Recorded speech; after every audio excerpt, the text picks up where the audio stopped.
గురూజీ 72 గంటల్లోనే ఫోన్ లోని అద్భుతమైన జ్యోతిష్య పరిష్కారం చూపిస్తారు. నమ్మండి, నమ్మకపోండి, ఇది నిజం. శ్మశాన కాళి రుద్ర చౌడీదేవి ఆరాధకులు నంబర్ 1 వశీకరణ స్పెషలిస్ట్. గురూజీ మనిషి పుట్టుక నుండి చనిపోయే వరకు వచ్చే అన్ని క్లిష్టమైన సమస్యలకు పరిష్కారం ఇక్కడ లభిస్తుంది. విద్య, ఉద్యోగం, వ్యవహారం, స్త్రీ ప్రేమ, పెళ్లి, సంతానం, స్త్రీ పురుష వశీకరణం, భూవశం, భార్యాభర్తల కలహాలు, కోర్టు సమస్యలు, విడాకుల సమస్యలు, చేతబడి, అప్పుల బాధ, ఇంకా మీకు ఎలాంటి సమస్యలు ఉన్నా 72 గంటల్లోనే శాశ్వత పరిష్కారం చేయబడును. వృశ్చికం వారి కనుక చూసుకున్నట్లయితే మీకు కాంపిటీషన్ లక్షణాలు అధికంగా ఉంటాయి. మొండితనం ఎలాగైనా సాధించాలని పట్టుదల ఉంటుంది. మొండితనం కంటే పట్టుదల ఎక్కువగా ఉంటుందని చెప్పుకోవచ్చు వృశ్చికం వారికి. అయితే మీ యొక్క గ్రహస్థితిని చూసుకుంటూ ఇప్పుడు మీకు అసలు ఏ గ్రహాలకి దీపారాధన చేస్తే ఫైనాన్షియల్గా ఇబ్బంది పడుతున్నా మీకు ఫైనాన్షియల్గా గ్రోత్ పెరుగుతుంది, ఏ మంత్రం చదువుకోవాలి, ఏ గ్రహారాధన చేసుకోవాలి అనేటువంటి విషయాలు చెప్తుంది. నేనైనప్పటికీ చెప్పిస్తుంది సాక్షాత్ లలిత అమ్మవారిగా భావిస్తూ ఆ అమ్మవారి అనుగ్రహం కూడా మీకు పరిపూర్ణంగా కలగాలని మనస్ఫూర్తి కోరుకుంటూ, మీకేంటంటే ఒక్కొక్క జాతకుడికి లైఫ్లో ఒక్కొక్క టర్నింగ్ పాయింట్ అవుతుంది. సో మీ జాతకంలో సంతానం కలిగినప్పటి నుంచి ఫైనాన్షియల్ గ్రోత్ పెరుగుతుంది. అయితే దీనికి రెండవ అధిపతి అయినటువంటి గురువు చాలా బాగుండాలి. గురుగ్రహం వీక్గా ఉంది అంటే అది వెంటనే యాక్టివ్ అవ్వాలి, స్లోగా యాక్టివ్ అవుతుంది సంతానం కలిగిన. గురుగ్రహం బాగుంది, ఉదాహరణకి పంచమంలోనే పంచమాధిపతి ఉన్నాడు, ఖచ్చితంగా ఫైనాన్స్ అనేది సంతానం కలిగినప్పటి నుంచి ఇంకా 100% పెరిగిపోతుంది, అందులో డౌట్ లేదు. కానీ అదే గురువు రెండవ స్థానంలో ఉంటే మాత్రం మీకు వ్యాపారాల్లోకి వెళ్ళవలసి వస్తుంది అప్పుడు. రైట్. అయితే ఇక్కడ మీకు గురుగ్రహం దగ్గర, లగ్నాధిపతి అయిన కుజగ్రహం దగ్గర మరియు దశమాధిపతి వృత్తికారకుడైనటువంటి రవిగ్రహం దగ్గర, అంటే ధనస్థానాన్ని, జీవుణ్ణి, వృత్తికారక స్థానాలని యాక్టివ్ చేస్తున్నారు ఇక్కడ మీరు. ఎప్పుడైతే మీరు ఆ గ్రహాల దగ్గర దీపారాధన చేసి నేతితో ప్రధానంగా 4 రోజులు చేయాలి వారంలో. ఎప్పుడెప్పుడు అంటే మంగళవారము, గురువారము, శుక్రవారము, ఆదివారము గుర్తుపెట్టుకోండి. ఈ 4 రోజులు దీపారాధన చేసి మీకు దగ్గరలో గోవులు కనుక ఉన్నట్లయితే మీకు రెండవ స్థానంలో ఏదైనా పాపగ్రహం ఉంటే ఆ పాపగ్రహం సంబంధించినటువంటి పదార్థం దానికి సంబంధించిన ఏదో అది పెట్టాలంటే ఇలాగా శనగలు, అంటే శనగలు నువ్వులు పెట్టకూడదండి, బెల్లం పెట్టచ్చు నువ్వుల ప్లేస్లో, లేకపోతే క్యారెట్స్ పెట్టచ్చు, ఇట్లా చేయాలి. మీరు దీంతో పాటు మీరు దక్షిణామూర్తి యొక్క ఆరాధన చేస్తూ దత్తాత్రేయుడి యొక్క దిగంబర దిగంబర శ్రీపాదవల్లభ దిగంబర అనే మంత్రం, ఓం దక్షిణామూర్తి నమః అనే మంత్రం చేసుకోవడము, ఓం ధర్మాధ్యక్ష ధనాధ్యక్ష ధనధాన్య వివర్ధనీయ నమః అనే మంత్రం చేస్తూ ఉంటే మీకు అంత బాగుంటుంది చెప్పాలంటే. కాకపోతే ఇప్పుడుండే ప్లానటరీ పొజిషన్స్లో దశమ స్థానంలో రవి యొక్క స్థానంలో కూడా కేతు ఉన్నాడు కాబట్టి కొంచెం గణపతి ఆలయాలకు రెగ్యులర్గా వెళ్తూ ఉంటాడండి, ఫైనాన్షియల్గా మంచి గ్రోత్ ఉంటుంది. అయితే ఇక్కడ ధనయోగం లేనటువంటి జాతకం ఉండదండి, ఎప్పుడైనా గుర్తుపెట్టుకోండి. ధనయోగం ఏ రేంజ్లో ఉంది, ఏ రూట్లో ఉంది, అంటే ఏ మార్గంలో ఉంది. అది ఎలాగంటే కొంతమంది చూడండి హీరోలు, యాక్టర్స్ అవుతూ ఉంటారు, మోడల్స్ అవుతూ ఉంటారు, అప్పుడు వాళ్ళకి ధనయోగం లగ్నంతో సంబంధం ఉంటుంది. మీకు ఎప్పుడైనా ధనయోగం కనుక లగ్నంతో సంబంధం కలిగింది, ఇందాక నేను చెప్పినటువంటి మీ రాశికి మీ లగ్నానికి ఏదైతే కాంబినేషన్ చెప్పానో అది లగ్నానికి సంబంధం వచ్చింది అనుకోండి, మీరు ఒక మోడల్ గానో లేకపోతే మీరు ఒక యాక్టర్ గానో, ఇప్పుడు అంటే మిమ్మల్ని చూస్తే ధనం వస్తుంది అన్నట్టుగా, ఇప్పుడు యాక్టర్స్, మోడల్స్ వీళ్ళంతా అదే కదా, అట్లా అన్నమాట. అలా కాదండి, కుటుంబ సభ్యులతో ఉంటే కొంతమందికి బాగా కుటుంబ సభ్యుల సపోర్ట్తో ధనయోగం వస్తుంది, కొంతమంది కుటుంబ సభ్యులతో దూరంగా ఉంటే ధనయోగం వస్తుంది.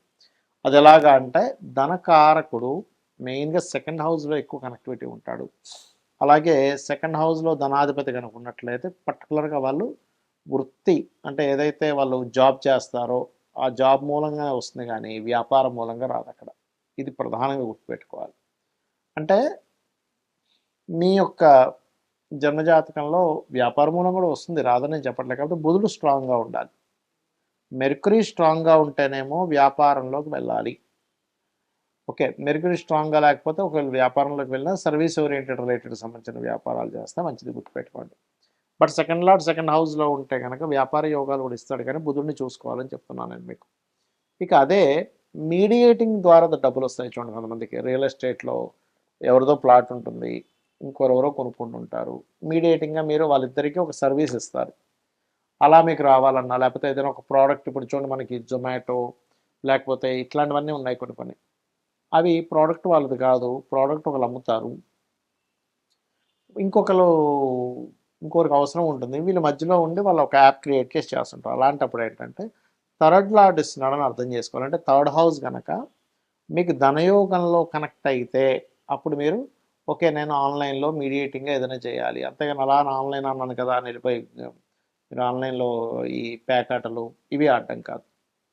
మరి కొంతమందికి భూమి మూలంగా ధనయోగం ఉంటుంది, లేదా ప్రాపర్టీస్ మూలంగా ధనయోగం ఉంటుంది. అంటే కొంతమంది ఏం చేస్తారంటే ప్రాపర్టీస్ మీద కనుక ధనయోగం ఉంటే మీరు ప్రాపర్టీస్ మీదే మీరు ఇన్వెస్ట్మెంట్ చేయాలి. అయితే అది ఎలాగా, గృహం మీద చేస్తారా స్థలం మీద చేస్తారా అని చూసుకోండి. గృహం మీద అయితేనేమో శుక్రుడు బాగుండాలి, స్థలం మీద అయితే కుజుడు బాగుండాలి. గుర్తుపెట్టుకోండి. అంటే ఇక్కడ మనం అర్థం చేసుకోవాల్సింది ప్రతి ఒక్కరికి ధనయోగం ఉంటుంది, బట్ అది ఏ రూపంలో ఉందో తెలుసుకోగలగాలి. అది తెలుసుకోకుండా టైము అంతా వేస్ట్ అయిపోయి కొన్ని సంవత్సరాల తర్వాత అప్పుడు తెలిసి అప్పుడు సక్సెస్లోకి వస్తుంటారు. ఇక అలాగే ఈ 4th హౌస్ కనుక కనెక్టివిటీస్ వస్తే అందులో శుక్రుడు కానీ చంద్రుడు కానీ ఇన్వాల్వ్ అయితే ఈ క్యాప్స్ లేకపోతే ఈ ఫుడ్ రిలేటెడ్ సంబంధించినవి, సెకండ్ హౌస్ కూడా ఫుడ్ చంద్రుడు వచ్చినా ఫుడ్ రిలేటెడ్ చేసుకోవచ్చు, అలా 7th హౌస్కి వచ్చినా కూడా. ఇక 5th హౌస్కి ధనయోగం కనెక్ట్ అయింది అనుకోండి, ఉదాహరణకి క్రియేటివిటీ, సినిమా ఫీల్డ్లో వాళ్ళు, ఫ్యాషన్ డిజైనింగ్స్, ఇవాళ ఏదైతే క్రియేటివ్తో సంబంధం ఉంటుందో అందంతో సంబంధం ఉంటుందో మగ్గం వర్క్ కూడా తీసుకోవచ్చు అక్కడ. అలా 6th హౌస్ కనుక కనెక్ట్ 5th హౌస్ కనెక్టివిటీ వస్తే ఇంకోటి కూడా ఏంటంటే మెడికల్ కూడా అండి.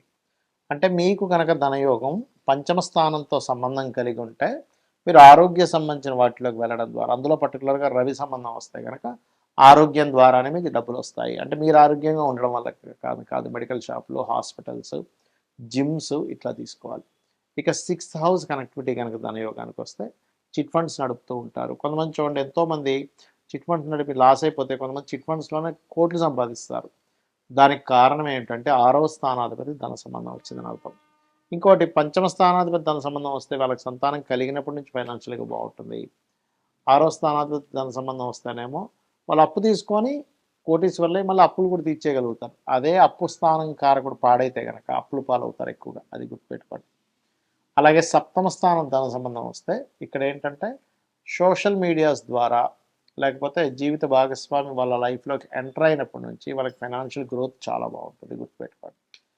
అలాగే మరొక విషయం ఏంటంటే ఇక్కడ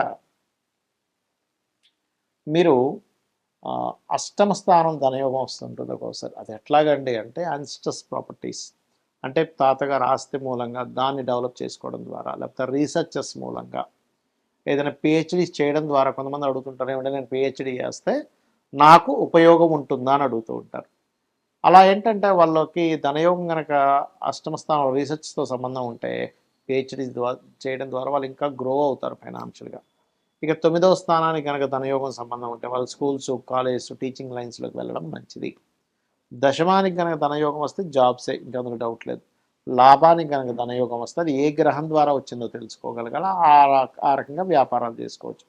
వ్యయస్థానానికి ధనయోగం వస్తే ఉన్న వ్యక్తి ఉన్న ప్లేస్లో కాకుండా ఇతర ప్రదేశాలకు వెళ్ళడం ద్వారా విదేశాల మూలంగా ధనయోగం ఏర్పడుతుంది, ఇది గుర్తుపెట్టుకోండి.